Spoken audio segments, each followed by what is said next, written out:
My father, aged 52, and I, at 25, reside in my mother's ancestral house, an inheritance I received when she passed away from cancer when I was 16. I share the space with my 3-year-old Cocker Spaniel, Moxie.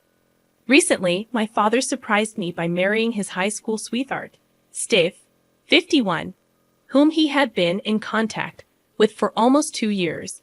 They swiftly moved into the house a week after their small wedding, a ceremony to which I was not invited, unaware of their relationship. Steph, along with her twin stepdaughters, Lizzie and Lexi, fake names, both 20, and their 2 chihuahuas, Gucci and Herms, relocated to our home. The twins attend a nearby state college, and my father proposed that they live with us to save on expenses, to which I reluctantly agreed, thinking the spacious 7-bedroom house could accommodate all of us. However, complications arose. Firstly, Steph demanded my room, citing the need for space for her luxury items.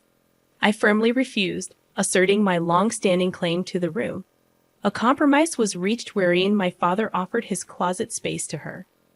Secondly, the twins had a habit of entering rooms without knocking, causing me considerable embarrassment during a work meeting when Lexi, wearing a bikini, barged into my office. Furthermore, their untrained dogs left messes around the house, endangering Moxie, who was often harassed by them. I found her injured one day, prompting my concern for her safety.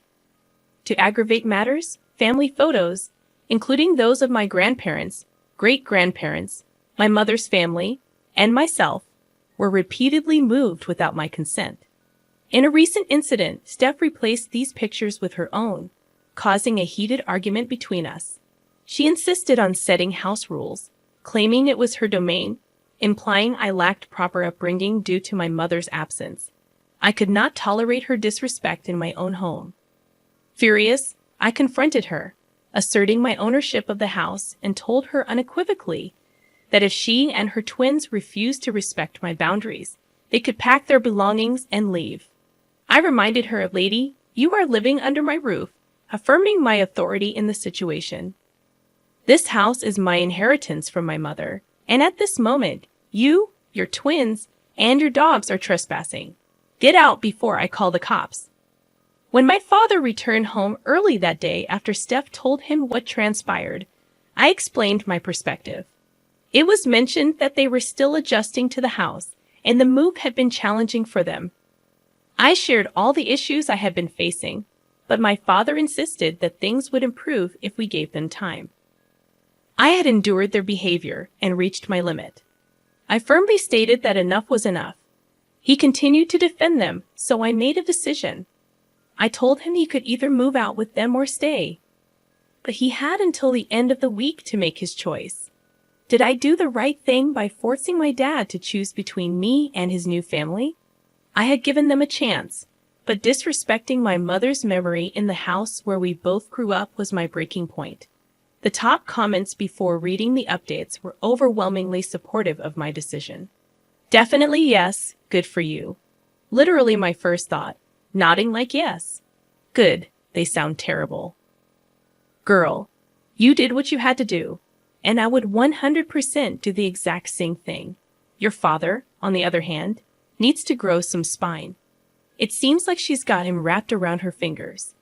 I doubt it was even his idea to get married without inviting you. If he ends up choosing them, just cut them out, though no contact. You don't need that kind of toxicity in your life. Also, make sure he can't contest your inheritance regarding the house, just so they can stay there. You know, people these days. I hope it turns out in your favor. Don't put the secret wedding on the wife. Daddy Dearest dated for 2 years, hiding it so hard that OP had no clue whatsoever. Even if this was her idea, Daddy Dearest was totally in support of it. The amount of entitlement your father's wife and stepdaughters have is absurd. I am so glad you kicked them out. As far as your dad, his behavior is also pretty terrible. The whole thing of, "Whoops, I got married, didn't tell you, and oh, by the way, can my new family move in?" He is not showing any courtesy, respect, and honesty. I wouldn't be surprised if the wedding was the stepmom's idea, especially not inviting the daughter of the man you're marrying. Like, what is that? Just a quick update. I've read through all your comments, and I want to express my gratitude for your support. It means a lot to me. I realize it might seem like I'm a pushover, and maybe I am. I just prefer avoiding confrontation and arguments. I'm not the type to engage in fights with someone. I'd taken your advice and decided to change the locks around the house. Unfortunately, the gate on the property is old and rusted, and it's been open for who knows how long. I can't do much about it at the moment. I've contacted the same lawyer who handled my mom's will to review if there are any loopholes or chances that my dad could contest it. I'll be meeting with her in a couple of hours. About my dad, he's a good man. He's worked hard to provide for me and my needs after my mom died.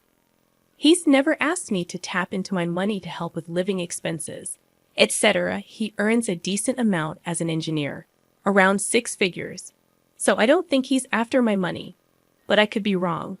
I think he's just blindsided by the fact that someone still finds him attractive at his age. It didn't help that it was his high school sweetheart. I confronted him about his impromptu wedding and how he kept things from me. He said he didn't know how I would react if I knew he was dating his ex-girlfriend before he met and admired my mom. I was upset, but I eventually got over it since he seemed happy having her around. I don't know the full story between them or if there's any bad blood between her and my mom to make her act out and disrespect her. Steph and her daughters are staying somewhere in town now. Frankly, I don't care to find out where. They have the means to take care of themselves, and if they run out, they can always sell their luxury bags. They seem to have so many that they require a whole closet just to store them. For those wondering about my relatives, my mom was an only child, and my grandparents left everything to her.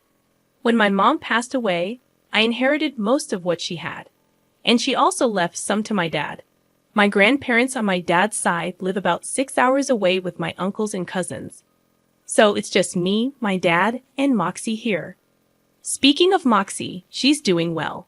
She seems happier and enjoys the quietness around the house. I'll update again as soon as I can. But once again, thank you all for your support. It sounds like I'm safe, and I appreciate your reassurance that kicking them out was the right thing to do. I've taken your suggestion to heart, and will be sure to keep anything sentimental or valuable to me locked up, just in case she comes back and tries to destroy some of my pictures, etc. This is indeed a great suggestion. In addition to changing the locks, I should document and keep records of everything with monetary and sentimental value. Keeping a video record, photographs, a ledger, or a spreadsheet of my belongings is a wise move to ensure their protection. As for the size of my property, it has indeed been in the family for generations. It's filled with a lot of history and sentimental value, making it all the more important to safeguard. You're right. There's nothing wrong with being kind. But sometimes you do have to toughen up and find your strength, which is precisely what I did. I plan to keep my valuables somewhere safe until I'm absolutely certain they are out of my life. If things turn sour, I may consider renting out rooms, but I'll make sure to have a proper lease agreement in place. You made a good point about evaluating my relationship with my dad. It is perplexing that he didn't tell me about his dating and marriage plans, but had no qualms about moving them into my house. It seems that he cares more about her than me, which is disappointing. I did have a conversation with my dad about his impromptu wedding and why he kept it from me. He claimed he was unsure how I'd react if I knew he was dating his ex-girlfriend before he met and married my mom. However, it does seem like he was more concerned about upsetting me over the dating part rather than moving a secret family into my home.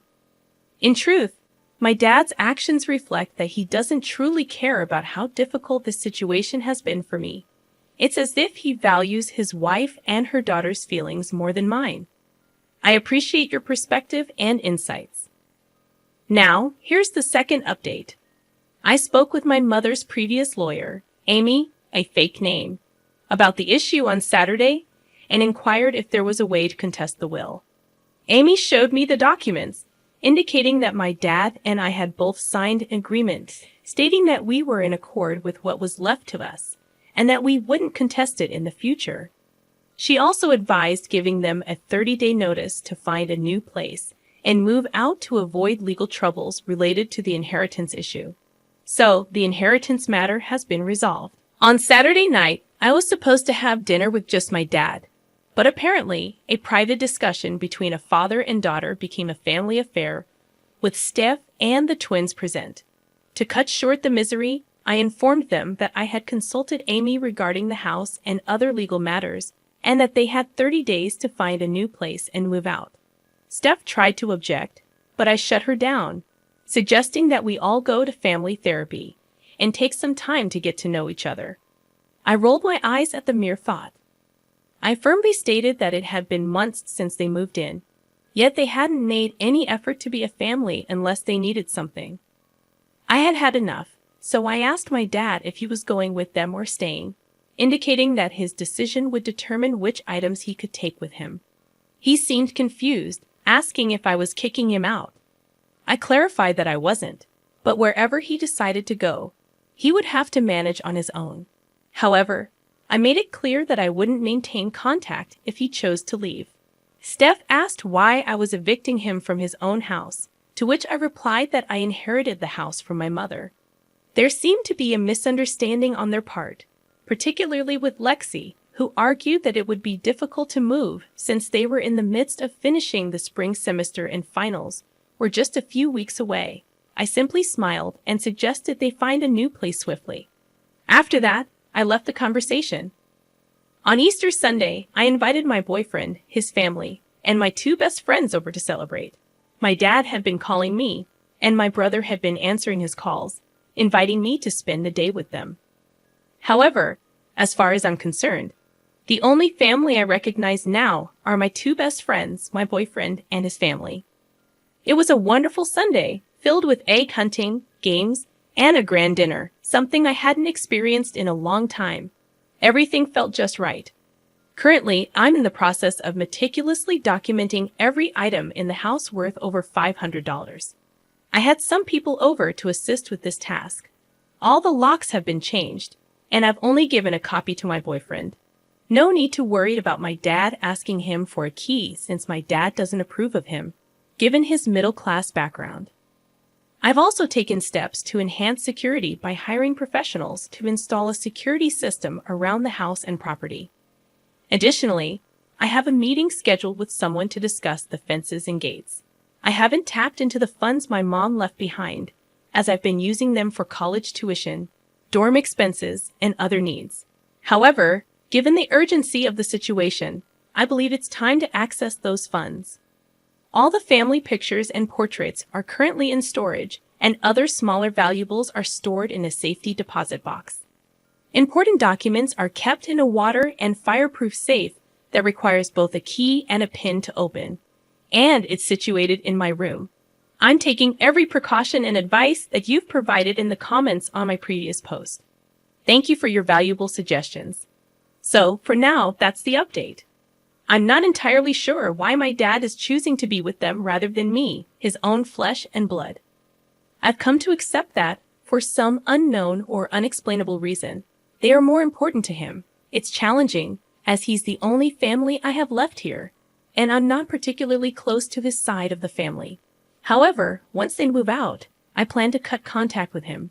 He's a grown man and can decide what he wants to do with his life. I appreciate all the support and well wishes. Thank you for your encouragement. You're doing a great job, and it's essential not to let your dad manipulate you or lie to get his way. He made his choice, and you shouldn't allow him to weasel his way back into your life. Don't be surprised if some emergency or crisis comes up in the future, as that's a common tactic some families use to regain access. Stay strong and true to your decisions. I cut ties with them 3 years ago. In the past month alone, there have been relentless attempts to drag me back into their chaos. First, there was the pressure to get tested for some unspecified issue when my grandpa needed blood due to a rare problem. Then my grandma had a minor stroke with no lasting damage, but it was blown out of proportion. My sister wanted a divorce, and my parents were unhelpful, leaving me to handle the emotional fallout alone. Now my mom is bombarding me with frantic voicemails about my sister needing support, all while my grandpa battles pneumonia or congestive heart failure. He's 19, his health is deteriorating, and I feel helpless. They paint me as a heartless monster for not caring, but every manufactured crisis has made me numb. They create emergencies, ensuring things can never get better, providing an excuse to stay in my life. I'm doing my best to document everything. You're absolutely right. These people will invent insane reasons to crawl back into my life. Mom might manipulate Dad's decisions by withholding intimacy, forcing him to choose her over me. It's sad how some people prioritize their desires over their children's well-being. I agree. It's time for me to focus my energy on my boyfriend and his family. My dad's blindness to my feelings before making major decisions is disappointing.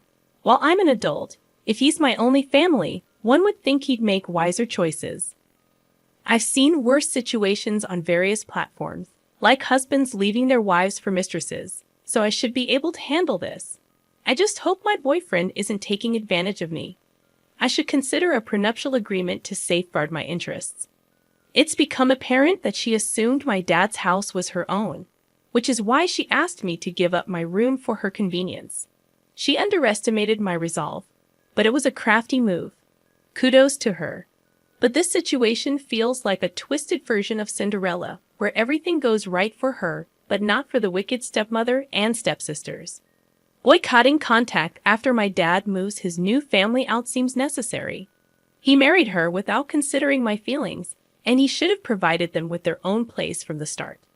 Perhaps that could have salvaged our relationship. If he genuinely wanted to be a father to me, he should have stood up for me and his late wife against his new family's disrespectful behavior. Instead, he's shifting the burden onto me, and that's not how a parent should act.